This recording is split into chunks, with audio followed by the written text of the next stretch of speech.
I am Jenna Harrison, 32 years old and the owner of Aspen Peak Resort. The same luxury mountain getaway where my family decided to spend their adults-only Christmas without me. Yes, you heard that right. My mother actually told me her adult daughter that Christmas was for adults only this year. Then I watched from my corner office as they checked into my resort, posting happy family photos on Instagram. The delicious irony hit me as snowflakes danced outside my window, and I made a decision. I picked up the phone to guest services. Please relocate the Harrison family. Their suite is needed for paying guests. If you are watching this from somewhere cozy, hit subscribe and comment where you are. This story about standing up to toxic family might warm you up more than any fireplace. Growing up in suburban Connecticut, the Harrison household looked picture-perfect from the outside. Our two-story colonial with the white picket fence housed what neighbors called such a lovely family. But inside those walls, I learned early that being the youngest of three meant being the least important voice in the room. My mother Margaret ruled our home with an iron fist inside a velvet glove. Everything was about appearances. Our clothes were pressed, our manners impeccable, and our achievements carefully curated for public consumption.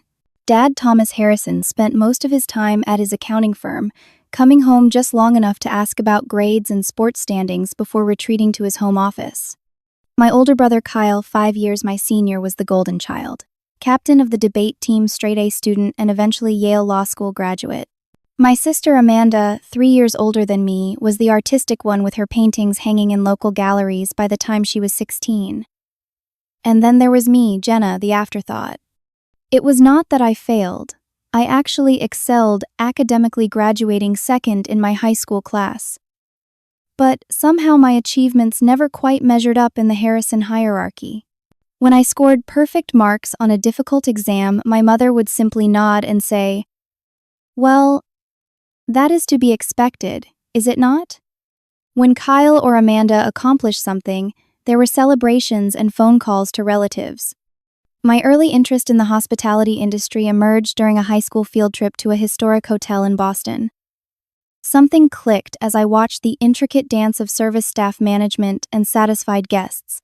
When I shared my excitement about possibly studying hotel management in college, my father laughed. "Hotels, you want to be a glorified maid. With your grades, you could be a doctor or lawyer," he said, not even looking up from his newspaper. "Hospitality is a real career, Dad." Some of the top resorts in the world are run by brilliant business minds, I argued. End of tin. My mother sighed dramatically. "Darling Harrison, women do not work in service industries. We married well or pursue respectable professions." Despite their disapproval, I applied to Cornell University's School of Hotel Administration, one of the most prestigious hospitality programs in the country. When the acceptance letter arrived, my mother suggested I defer for a year to think about more suitable options. I refused. College became my first taste of real freedom. While my parents paid my tuition, I was entirely on my own otherwise. Unlike my siblings whose apartments were fully furnished by our parents, I worked 3 campus jobs to afford basic necessities. My roommate Sophia became my first true friend, someone who valued me for exactly who I was. "Your family is crazy not to see how brilliant you are at this," she said one night after I organized a charity gala for our class project, raising twice the expected amount. When I graduated with honors, my family's row in the audience was conspicuously empty except for Kyle, who flew in for the morning before leaving for an important meeting before the reception. My mother had a garden club event she could not possibly miss. Dad had tax season. Amanda had an art show opening. I moved to Colorado immediately after graduation, accepting an entry-level position at a small resort near Denver. The distance from my family felt both liberating and lonely. Our communication dwindled to obligatory holiday calls and the occasional group text. Jenna still playing with her little hotel job. I overheard my mother ask Kyle during Thanksgiving the following year, not realizing I had returned from the bathroom. "Actually, I was promoted to assistant manager last month," I said, forcing a smile. "How nice, dear," she replied, already turning back to Kyle to ask about his latest court case. That pattern continued for years. I would share professional milestones, they would acknowledge them with minimal interest, before moving on to more important family news. Every achievement of mine was met with the same lukewarm response. That is nice, but when are you going to find a real career, or at least a husband? By my late 20s, I had accepted my position as the family disappointment. I stopped sharing my successes altogether. When I was offered an opportunity to manage a larger resort in Aspen, I did not even tell them I was moving. 3 months passed before my mother called annoyed I had not responded to mail sent to my old address. "You could have told us you moved," she scolded. "Would you have cared?" I asked quietly. "Do not be dramatic, Jenna." "It is unbecoming," she replied, before launching into a detailed account of Amanda's new gallery opening. In family group photos, I was always positioned at the edge, easy to crop out when my mother decided a picture would look more balanced without me.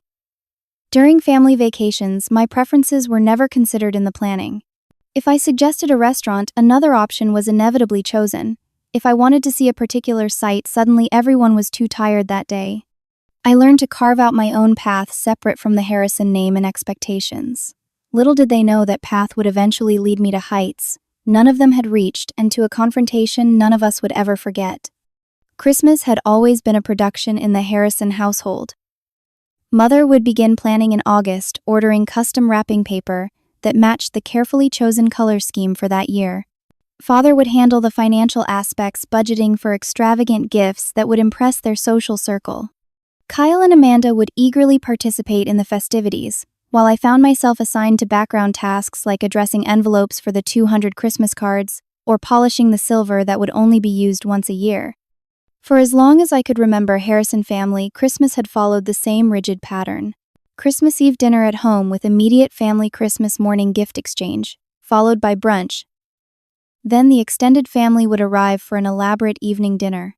Every moment was photographed for social media, showcasing our perfect family harmony. Despite being sidelined, I still cherished the holiday as my one annual opportunity to reconnect with cousins, aunts, and uncles who treated me with genuine warmth. Uncle Robert, my father's younger brother, always made a point to ask about my career with real interest. My cousin Stephanie would seek me out for heart-to-heart conversations. These small connections kept me coming back year after year, even as the core family dynamic remained cold. The last few Christmases had included subtle changes. 2 years ago, my gift pile was noticeably smaller than my siblings. Last year, I arrived to find my childhood stocking accidentally left in the attic. When I offered to help with dinner preparations, my mother assigned me to set the kids' table despite the fact that I was 31 years old with a master's degree in managing a resort. This year, everything changed. 3 weeks before Christmas, my phone rang with my mother's custom ringtone, a sound that always triggered a complex mix of hope and anxiety. "Jenna, darling," she began in her artificially sweet tone that always preceded bad news. "About Christmas this year, your father and I have decided to try something different." Different, how I asked, already feeling a knot form in my stomach. "Well, we thought it would be nice to have an adults-only Christmas this year. No children, just mature conversation and relaxation. We are all so busy with our important careers that we deserve a real break." I sat in stunned silence, processing her words. At 32 years old with a corner office and a staff of over 200 people, I was somehow being classified as a child. "Mom, I am 32, I said slowly. "How exactly am I not an adult?" She laughed, that tinkling sound that never reached her eyes. "Oh, you know what I mean, darling. We are just keeping it to immediate family this year. The core family unit." "But I am immediate family," I said, my voice barely above a whisper. "Well, yes, technically, but Kyle is bringing his wife Heather and their new baby will stay with Heather's parents. And Amanda is bringing her fiancé Patrick. It will be couples, you see. We do not want you to feel like a fifth wheel." The excuse was so transparent it was almost insulting. Last Easter, when I had brought my then-boyfriend to family dinner, my mother had made a point of telling him embarrassing stories from my childhood and questioning him about his intentions until he excused himself to make an emergency phone call and never returned. "So, where will you be having this adults-only Christmas?" I asked, trying to keep my voice steady. "Oh, we found this absolutely divine resort in Aspen Peak, I believe it is called, supposedly owned by some brilliant young entrepreneur. Very exclusive. Patrick has connections and managed to secure us the presidential suite. Cost a fortune, but your father says we deserve to splurge. My heart nearly stopped. Aspen Peak Resort. My resort. The property I had purchased 3 years ago when it was struggling and transformed into one of the most sought-after winter destinations in North America. The resort whose presidential suite I had personally designed down to the last detail. Sounds nice, I managed. And the extended family? Oh, they will be joining us there. Robert and his wife took the Mountain View suite. Stephanie and her husband booked a cabin. It will be quite the gathering. So I was the only family member not invited. The exclusion was so deliberate, so calculated, that it took my breath away. I see, I said, my professional mask sliding into place. Well, enjoy your holiday. We will, darling. Perhaps next year, if you have found someone special, you can join the adults. After hanging up, I sat motionless in my office, staring out at the snow-covered peaks of Aspen. 3 years of owning the resort, and I had never told my family. At first, it was because I wanted to prove I could succeed on my own. Later, it became a test to see if they would ever care enough to ask details about my life. They never did. The following days brought awkward conversations with my siblings. Kyle called, clearly uncomfortable with the assignment of telling me I was not welcome. Mom says you understand about Christmas, he began. Does she? What exactly do I understand, Kyle? He sighed. Look, Jenna, you know how she gets. Just go along with it. Find some friends to spend the holiday with. Do you think it is right to exclude only me from family Christmas? I asked directly. It is not personal, Jen. It is just easier this way. But it was personal. Everything with my family always had been. Amanda texted rather than called. Sorry about Xmas, sis.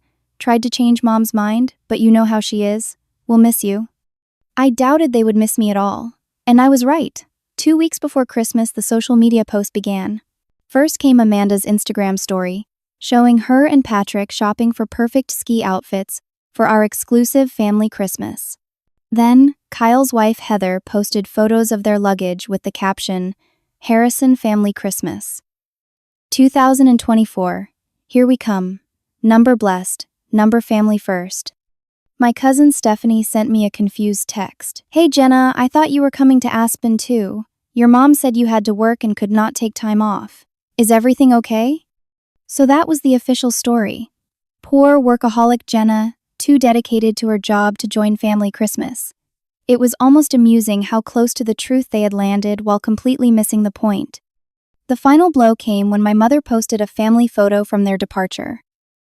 Off to our adults-only Christmas getaway. Complete Harrison family Christmas tradition continues in a new exciting location. Complete family, except for me. My journey to owning Aspen Peak Resort began the day I realized my family would never see my worth unless I proved it in terms they could not ignore. After graduation with my hospitality degree in hand and minimal family support, I moved to Colorado with 2 suitcases and enough savings to last 3 months.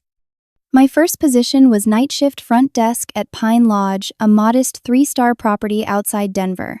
The pay was barely enough to cover my share of rent in a cramped apartment with 2 roommates, but I approached the job with the determination of someone with something to prove. You work harder than anyone I have ever seen, my manager. Elaine commented after catching me studying guest satisfaction metrics during my break.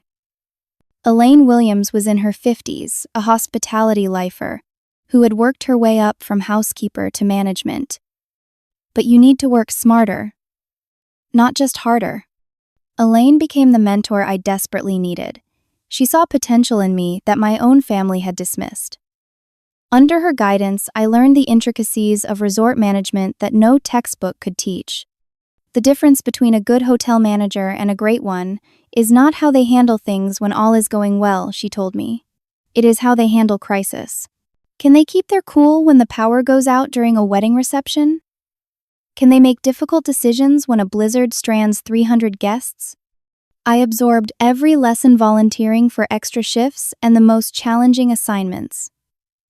Within a year, I was promoted to assistant manager. By year 2, I was managing the front office, all while working weekend shifts at a luxury boutique hotel in downtown Denver to learn high-end service standards. My apartment remained sparse, with secondhand furniture and bare walls. Every extra dollar went into my savings account labeled future investment. I lived on ramen noodles and coffee, declining invitations for nights out with coworkers. My family assumed I was struggling and I never corrected them. The truth was, I was building something. When Elaine left Pine Lodge to manage a larger property in Vail, she offered me a position as her assistant director of operations. The salary was double what I was making, and the property catered to wealthy clientele who expected perfection. "You have what it takes to own your own place someday," Elaine said. "But first, you need to understand how the elite travel market works." For 3 years, I immersed myself in the world of luxury hospitality. I learned which details mattered to guests paying thousands per night, and how to anticipate needs before they were expressed. I built relationships with vendors, contractors, and industry leaders, all while continuing to live well below my means and investing everything I could.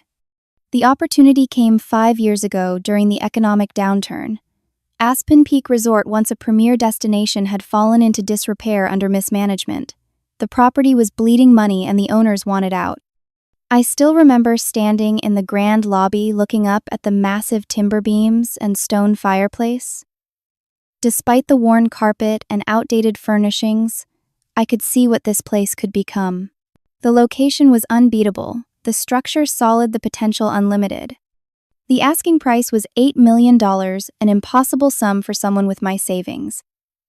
But Elaine had introduced me to potential investors, wealthy clients, who had been impressed with my service over the years.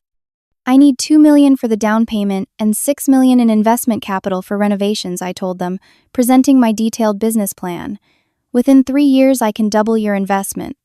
3 investors came on board believing in my vision and business acumen. I secured a loan for my portion, putting everything I had on the line. At 27 years old, I became the majority owner and managing director of Aspen Peak Resort. The first year was brutal. I lived on property working 18-hour days overseeing renovations while keeping the resort operational. I fired 60% of the management team and personally interviewed every new hire. I redesigned the guest experience from arrival to departure, obsessing over every detail. My chosen family formed during those grueling months. Grace Chen, my head of operations, became my right hand and closest friend. Formerly from the Ritz-Carlton, she turned down higher-paying offers to join my team because she believed in my vision. Miguel Sanchez, my executive chef, took a chance on an unproven property because I gave him complete creative control over the culinary program. Bailey Johnson, my director of guest services, left a prestigious position in New York to join what he called the most exciting project in hospitality. Together, we transformed Aspen Peak.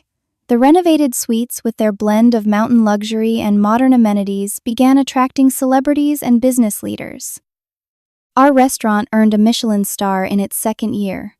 The spa, with its infinity hot pools overlooking the mountains, was featured in travel magazines. Through it all, I never told my family what I had accomplished. At holiday gatherings, I would vaguely reference work going well when asked. They never pressed for details, assuming I was still a middle manager at some unremarkable property. Uncle Robert once mentioned reading about some female hospitality prodigy transforming a resort in Aspen in Forbes, not realizing he was describing his niece. I smiled and changed the subject. There were moments I was tempted to reveal the truth, particularly when my mother would make dismissive comments about my career. But something held me back. Perhaps I wanted them to show genuine interest in my life before I shared my success. Perhaps I was waiting to be truly secure in my achievement. Or perhaps deep down, I knew that once they discovered the truth, our relationship would forever change. By last year, Aspen Peak Resort was valued at $30 million. My investors had quadrupled their money. I had paid off my personal loan and purchased a penthouse apartment that occupied the entire top floor of the resort's main building, with panoramic views of the mountains I now partially owned. I had everything I had ever worked for, but I still had a family-shaped hole in my heart that success could not fill. Until that snowy December day when they unwittingly checked into my resort, unaware that the brilliant young entrepreneur my mother had mentioned was her own daughter, the child she had deemed unworthy of an adult's only Christmas. On December 22nd, I sat in my office reviewing end-of-year reports when my phone buzzed with a text from Grace. The Harrison party has arrived. Presidential suite. Thought you should know. My heart raced as I switched to the security feed on my computer.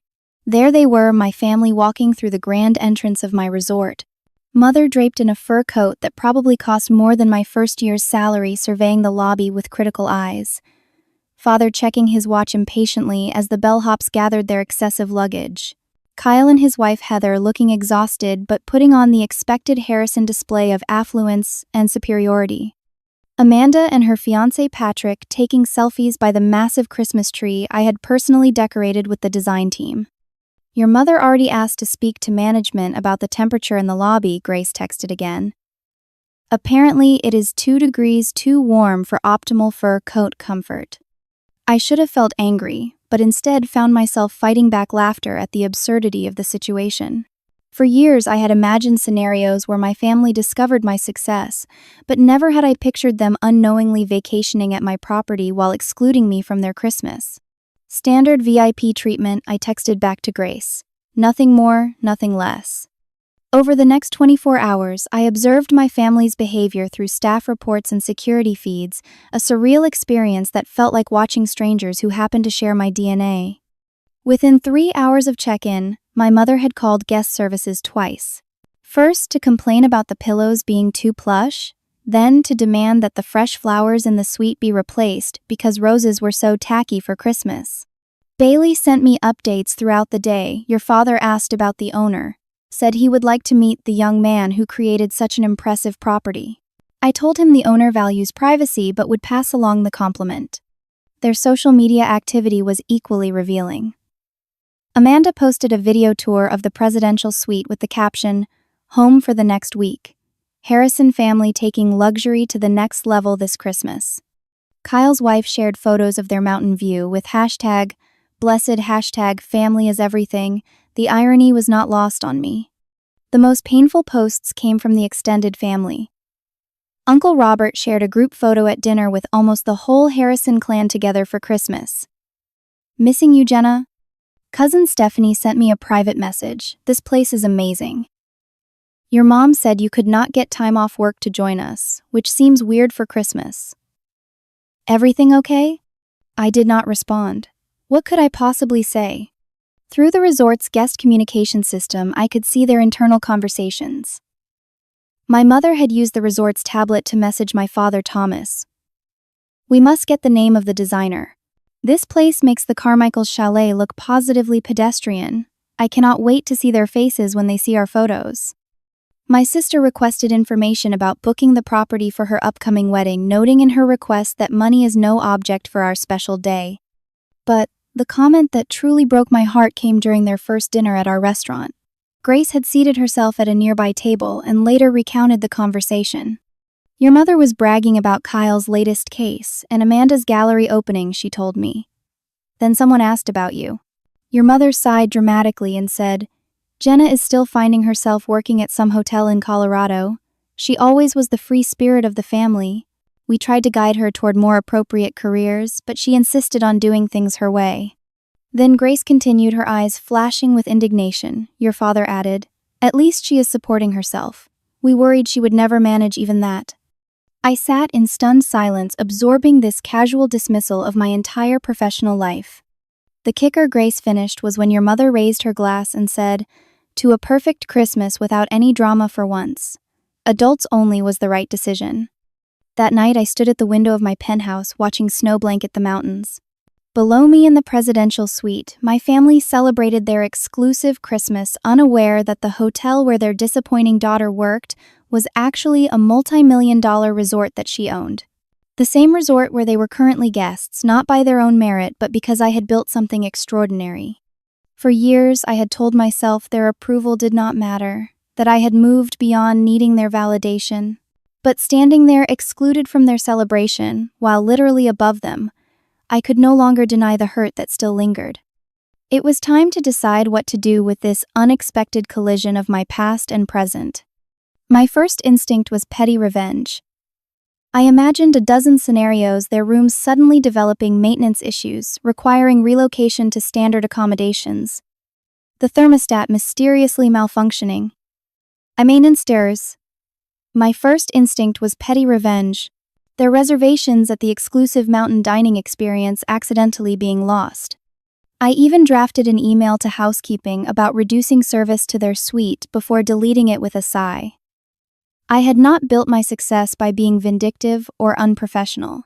Starting now would dishonor everything I had worked for. "What would you do?" I asked Grace over late-night tea in my penthouse office. The resort glittered below us, a wonderland of snow and lights. Grace considered the question carefully, her hands wrapped around her mug. "Professionally speaking, nothing. They are guests like any others." Personally speaking, she paused, a rare smile crossing her typically composed face. "I would love to see their faces when they realize whose resort they are enjoying while excluding her from their precious Christmas." "Is it childish to want that moment?" I asked.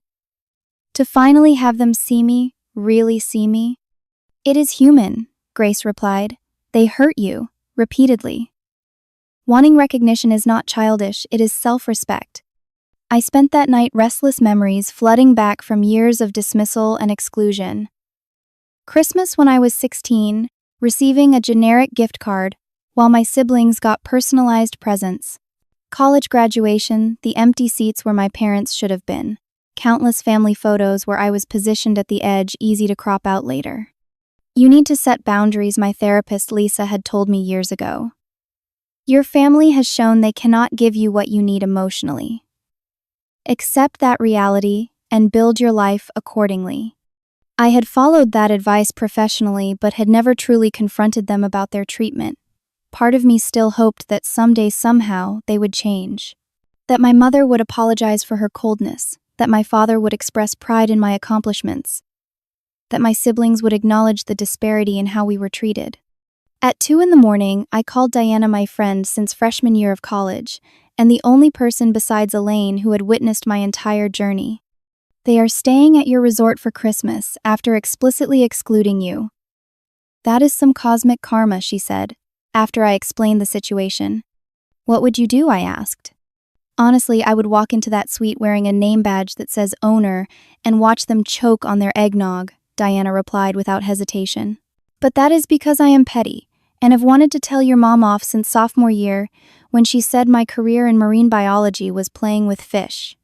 I laughed, feeling some of the tension release. "I built this place from nothing, Di. I worked so hard, made so many sacrifices. And they have no idea. They still think I am some sort of failure." "Then maybe it is time they learned the truth," she said gently. "Not for revenge, but for your own closure.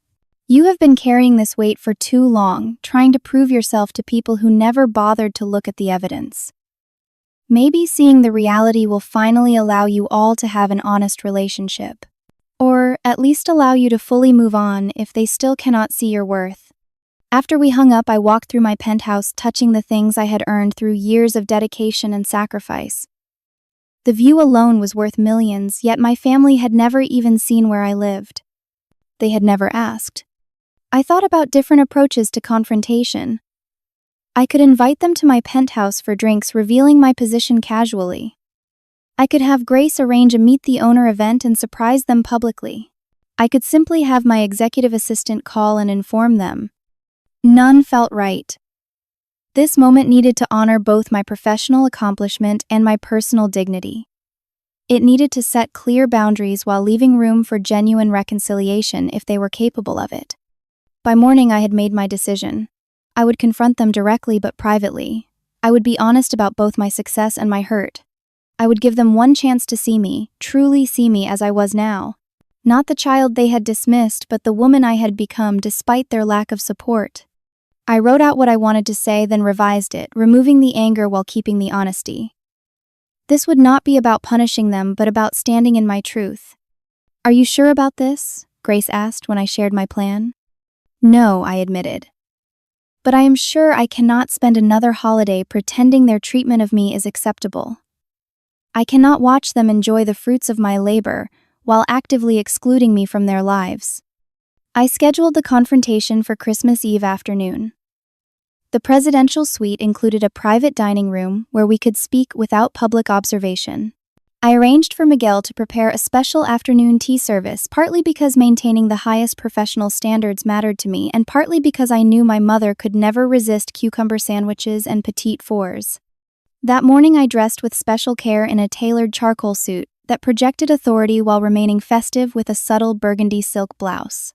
I wore the diamond earrings I had bought myself after our first profitable year, a personal symbol of my achievement.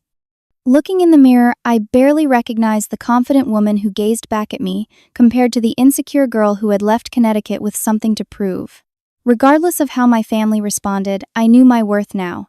That knowledge gave me the strength to pick up the phone and set events in motion that would forever change our family dynamic. At exactly 3:15 on Christmas Eve afternoon, I called guest services from my office. "Bailey, please inform the Harrison party in the presidential suite that they need to relocate immediately." "Relocate, Miss Harrison?" Bailey asked, confusion evident in his voice despite his professional training. "Yes. Tell them their suite is needed for other guests who are actually paying for their accommodations. Offer them standard rooms on the third floor as an alternative." The calculated chaos that followed played out exactly as I had anticipated. Within 5 minutes, my phone rang. "Miss Harrison, Mr. Thomas Harrison is demanding to speak with management regarding his reservation," Bailey reported. "He is quite upset and mentioned connections to the owner. Please escort the entire Harrison party to the Cedar private dining room. Inform them the management team will address their concerns there." Grace met me outside the dining room, her expression a mixture of concern and barely suppressed excitement. "They are all inside. Your mother is threatening to call the Better Business Bureau. Your father is name-dropping every hospitality executive he thinks he knows. The room is set as you requested." I took a deep breath, centering myself. "Thank you, Grace. I may need you afterward, but this part I need to do alone." The private dining room was an intimate space with panoramic mountain views decorated for the holidays, with tasteful greenery and soft lighting. The long table was set with the afternoon tea service steam rising gently from the silver teapot. Around it sat my family, their expressions ranging from annoyed to outraged. My mother spoke first as I entered, not really seeing me. "Finally, we demand to know the meaning of this outrageous treatment. Do you have any idea who we are?" "I know exactly who you are, Mother," I replied calmly. The room went silent as recognition dawned. My father half rose from his chair before slowly sinking back down. Kyle's mouth literally dropped open. Amanda clutched Patrick's arm so tightly he winced. "Jenna," my mother finally managed, her voice higher than normal. "What are you doing here? How did you get into this private dining room?" "I own this private dining room," I said simply. "Along with the presidential suite you have been enjoying and the rest of Aspen Peak Resort." The silence that followed was deafening. I remained standing, allowing the moment to stretch as they processed this revelation. "That is impossible," my father finally said. "This resort is worth millions. It is owned by a highly successful entrepreneur." "Yes," I agreed. "It is. Me." I gestured to the table. "Please enjoy the tea service." Chef Miguel prepared it specially, knowing I was meeting with important guests. Mechanically, they began to go through the motions of serving themselves, shock still evident on their faces. My mother's hand trembled as she reached for a teacup. "Oh, oh, oh, oh, oh, oh. But you work at a hotel," she said weakly. "That is what you always said." "I do work at a hotel," I confirmed. "This hotel, as the majority owner and managing director. I purchased it 5 years ago, when it was struggling, and transformed it into what you see today." "Why did you never tell us?" Kyle asked, the first to recover somewhat. "When exactly should I have told you, Kyle? Perhaps during the annual Christmas call that lasted 10 minutes?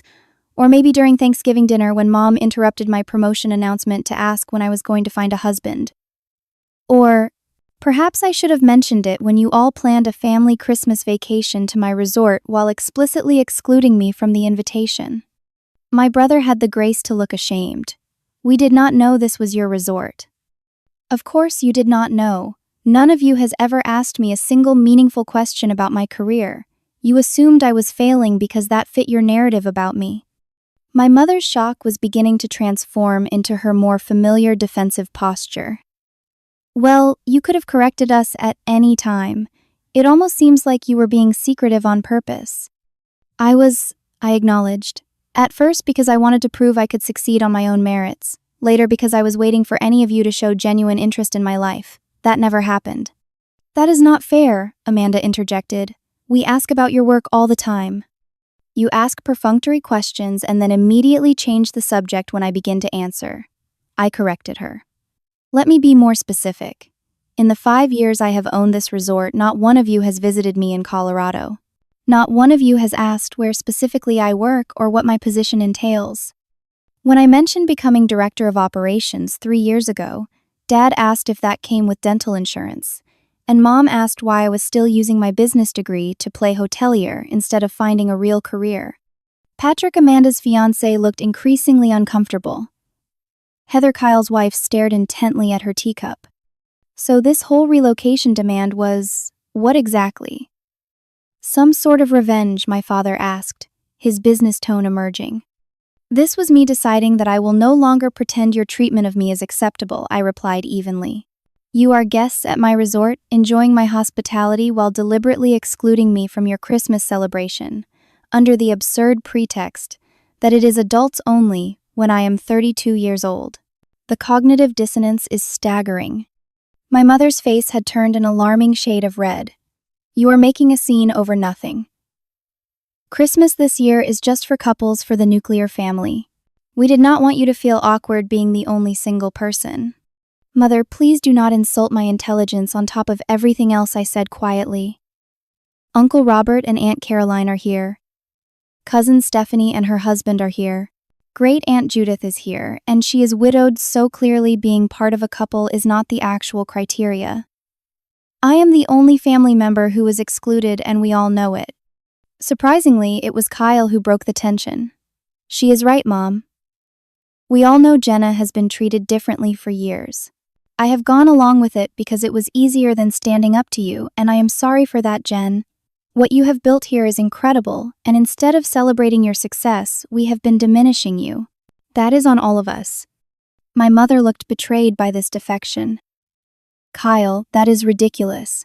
We have always supported all our children equally. Amanda, who had been unusually quiet, suddenly spoke up. No, Mom, we have not. I realized it years ago, but never said anything. Remember when Jenna made National Honor Society the same year I got that small art scholarship? You threw me a party and barely acknowledged her achievement. Or when she graduated with honors from Cornell and none of us except Kyle attended, I did not speak up then, and I should have. Tears formed in her eyes as she looked at me. I was jealous of you, Jenna. You were always so smart, so capable, so sure of what you wanted. I felt like I could never measure up to your intelligence, so I was secretly relieved when Mom and Dad favored me. It was wrong, and I am so sorry. This unexpected honesty from my siblings left me momentarily speechless. For years I had wondered if they even noticed the disparity in our treatment. My father cleared his throat. This is all very dramatic. I do not know what you expect us to say, Jenna. Congratulations on your success, certainly. It is impressive. But arranging this ambush during our family vacation was unnecessary and unprofessional. Unprofessional, I repeated, feeling a flash of anger. Like planning a family Christmas at your daughter's resort while telling her she is not welcome. Like referring to her as still finding herself to other guests in her own establishment. Like dismissing her entire career as insignificant while enjoying the fruits of her labor. I paused, recentering myself. I did not come here for apologies or confrontation. I came because I am done pretending. This resort represents years of my life, countless sacrifices, and immeasurable hard work. I am proud of what I have built with or without your approval, but I will no longer accept being treated as less than by my own family. My mother, never one to relinquish control of a situation for long, attempted to regain her footing. Well, of course we are proud of you, darling.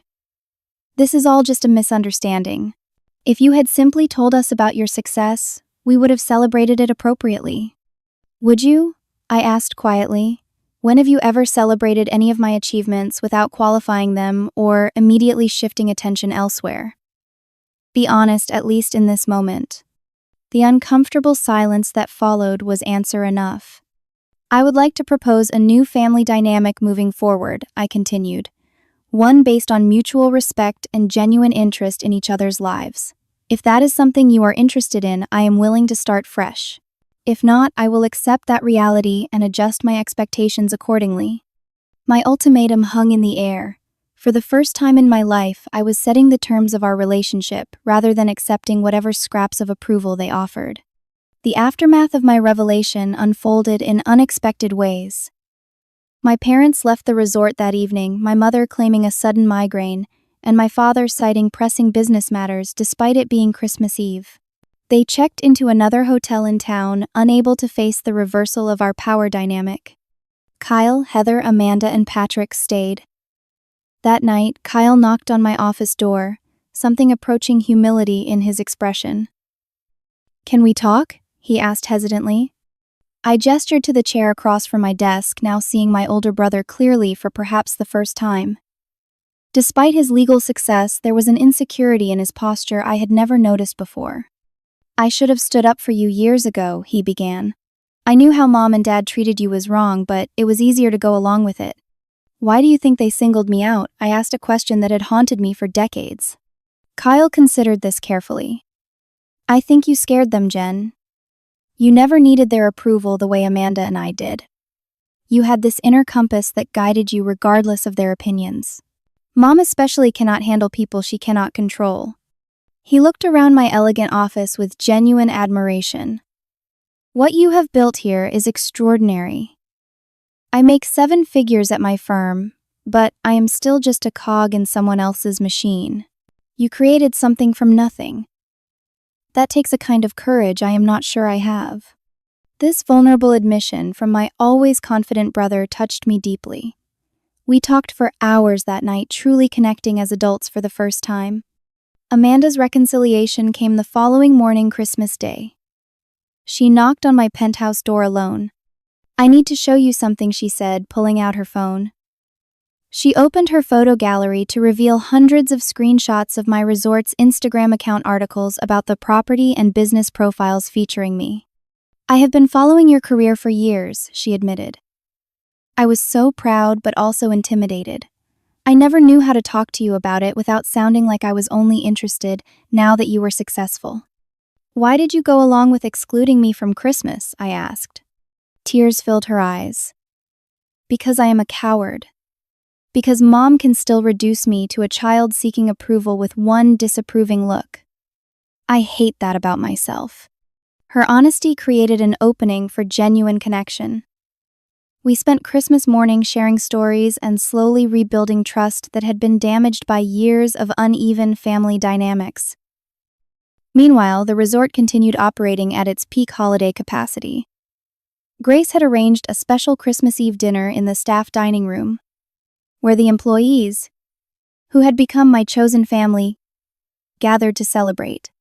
To Jenna, Miguel toasted, raising his glass. "Who taught us that family is not just who you are born to, but who you choose to surround yourself with?" Elaine surprised me by arriving Christmas morning, having flown in after I called her about the confrontation. "I would not miss seeing your family finally recognize what I saw in you from day one," she said, hugging me tightly. The holiday passed in a blur of genuine connection with those who valued me and professional pride in the resort's flawless operation during its busiest season. My parents remained distant, occasionally seen in the public areas, but avoiding direct contact. On December 27th, as most guests prepared for departure, my mother requested a meeting. She arrived at my office, impeccably dressed as always, but there was something different in her demeanor. "Your father and I have been doing some reflection," she began stiffly. "We may have been overly critical of your career choices." Coming from Margaret Harrison, this qualified statement was the closest thing to an apology I was likely to receive. "I appreciate you acknowledging that," I replied evenly. She glanced around my office, taking in the awards and accolades displayed on the walls. "The resort is quite impressive. The Carmicals were just saying it is the finest property they have ever visited in North America." Of course, her acknowledgement would come through the validation of her social peers. Some things never change. "Why was it so difficult to support my choices?" I asked directly. Even before I was successful, why was my path less valid than Kyle's or Amanda's? She seemed genuinely taken aback by the question, as if the answer was so obvious it should not need stating. You were always so independent. From the time you were small, you rejected our guidance. It was concerning. I did not reject guidance, Mother. I rejected control. There is a difference. She considered this distinction perhaps for the first time. Perhaps we could start fresh, she offered tentatively, now that we understand your position better. The qualifier was telling. Now that I had proven myself in terms she valued monetary success and social status, I was worthy of inclusion. But it was a start, however, imperfect. I would like that, I said sincerely. But moving forward would require genuine interest in my life, not just my success. We can try, she replied, which from my mother was practically a blood oath. In the weeks that followed, small changes emerged. My father called to ask specific questions about resort management. My mother sent an email inquiring about my plans for expanding the property. Small steps, but movements in the right direction. Kyle and I established a monthly video call, gradually building a relationship based on mutual respect rather than old family dynamics. Amanda invited me to her gallery opening in February, giving me a place of honor and publicly acknowledging my support of her work. Social media told its own story of evolution. Where once I had been cropped out or positioned at the edge of family photos, I now appeared in posts celebrating my brilliant sister, the resort mogul and family pride in Jenna's extraordinary vision. By the following Christmas, the transformation was remarkable. My parents suggested hosting the family gathering at my resort again, this time with my full involvement in the planning. My mother still attempted to control details, of course, but now sought my input rather than dismissing my preferences. On Christmas Eve, exactly 1 year after our confrontation, I stood at the window of my penthouse watching snow fall on the mountains. The journey from exclusion to inclusion had been painful but necessary. Some relationships had been strengthened through honesty, while others remained works in progress. The greatest gift, however, was my own internal peace. No longer was I seeking validation from those who had withheld it. No longer was I measuring my worth through their limited perspective. I had built something meaningful, both in my resort and in my chosen family of friends and colleagues who valued me for exactly who I was. That night, surrounded by people who truly saw me, I raised a toast to family both born and chosen, to boundaries that protect us and honesty that heals us, and to creating our own definitions of success and happiness. The resort glittered below us, a testament to what is possible when you believe in yourself, even when others do not. My journey had taught me that sometimes the greatest act of self-love is standing in your truth regardless of who is ready to hear it. Have you ever had to stand up to your family to be truly seen? Share your experience in the comments below. And if this story resonated with you, please like, subscribe, and share with someone who might need to hear that their worth is not determined by family approval. Thank you for joining me on this journey of self-discovery and healing. Remember that sometimes the family we choose can bring us more joy than the family we were born into.